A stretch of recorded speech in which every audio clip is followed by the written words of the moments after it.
War against the colonies. Louis XIV saves New France. Up north of Massachusetts, the French colonies were also fighting with Native American enemies. The people of New France had done their best to be friends with the Native Americans nearby. Years before, Samuel Champlain had been careful to make friends with the nearest tribe, the Hurons. He gave them presents, slept and ate in their villages, and helped them fight against their enemies. But the Hurons suffered from this friendship. The French gave the Hurons presents, but they also passed along a terrible new disease called smallpox.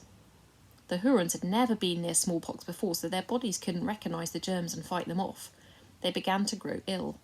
Rashes spread over their faces. They had trouble breathing and swallowing. Over half of the Huron tribe died from smallpox. Another Native American tribe that lived nearby, the Iroquois, saw that the Hurons had become weak from illness.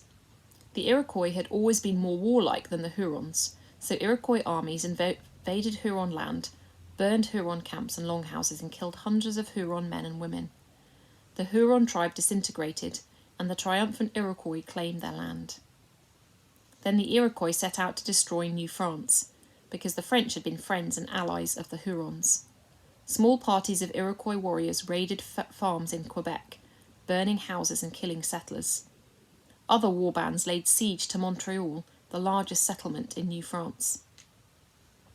The settlers fought back, but the fierce and determined Iroquois were experts at forest fighting.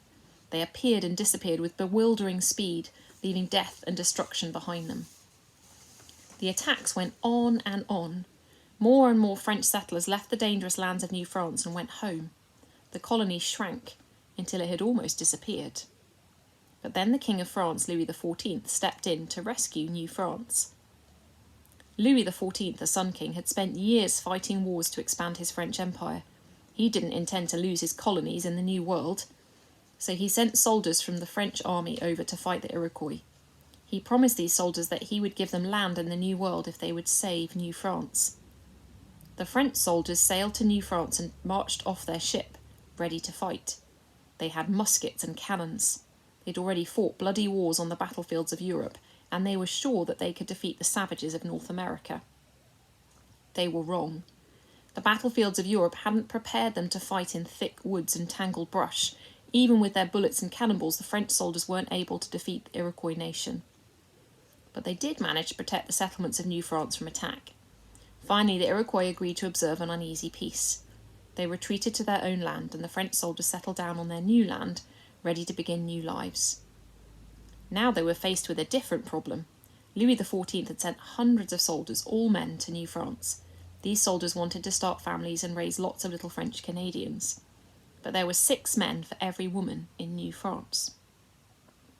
Once more, Louis XIV came to the rescue. He announced he would pay young French women large amounts of money if they would go and live in the colonies. Many young women accepted the king's offer and sailed across the Atlantic to New France, where they were greeted with great joy by French soldiers looking for wives. These young women became known as filles du roi, or daughters of the king. Now that New France was a safer place to live, the colony began to grow again. Farmers called habitants cultivated the fields of the New World. Fur traders called voyageurs sailed up and down the rivers trading for furs.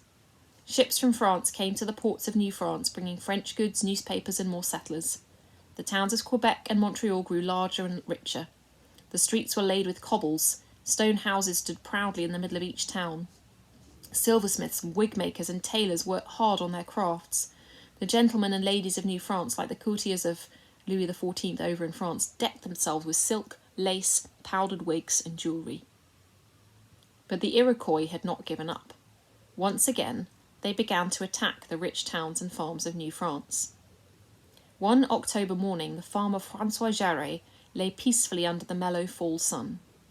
François Jarret was a seigneur, an army officer who'd been rewarded with a large farm.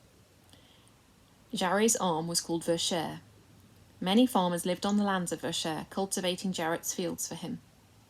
On this particular morning, François Jarret and his wife were both away from the fort, tending to business in the nearby town. Their 14-year-old daughter, Marie-Madeleine, was walking through the fields. She could just see the fort in the distance, Birds sang in the trees nearby, and the cool autumn air moved against her face. Suddenly, Mary Magdalene heard gunshots in the distance. Then she heard a terrifying sound, the voices of farmers screaming, "Save yourselves! The Iroquois are attacking!" She turned and saw a band of 50 Iroquois warriors charging toward her. She ran toward the fort as fast as she could. Later, Magdalene wrote down the events of that day. This is a simpler version of her story. The Iroquois who were chasing me found that I was too far ahead for them to capture, so they started to shoot at me. Bullets whizzed by me. As soon as I came close enough for the guards inside the fort to hear me, I started shouting, "Get your weapons! Please come and save me!" But no one appeared at the walls. Just as I reached the gate, the fastest warrior caught me by the handkerchief around my neck. I yanked it off, leaving it in his hand, slipped through the gate and pushed it closed. I looked around me. There were a few gaps in the walls of the fort. I started shouting at the others inside the fort, "Put posts across the gaps, repair the walls." I grabbed one of the posts myself and put it into place. When the others saw me carrying a post, they began to fix the walls themselves. So I went to find the guards. I found one hiding. Another was inside the room where the ammunition and powder was kept. He was holding a lighted fuse. "What are you doing?" I shouted. He answered, "It's hopeless. We should blow ourselves up so the Iroquois can't capture us." "Miserable man," I screamed. "Give me that." He gave me the fuse. I could see that no one else would lead us, so I took off my bonnet, put on a hat and grabbed a gun. I found my 2 little brothers, who were 12 and 10. "Come on," I said, "let's fight to the death for our country." We loaded the cannons and shot them from the walls. The Iroquois were frightened by this and fell back a little. Inside the fort, women were crying.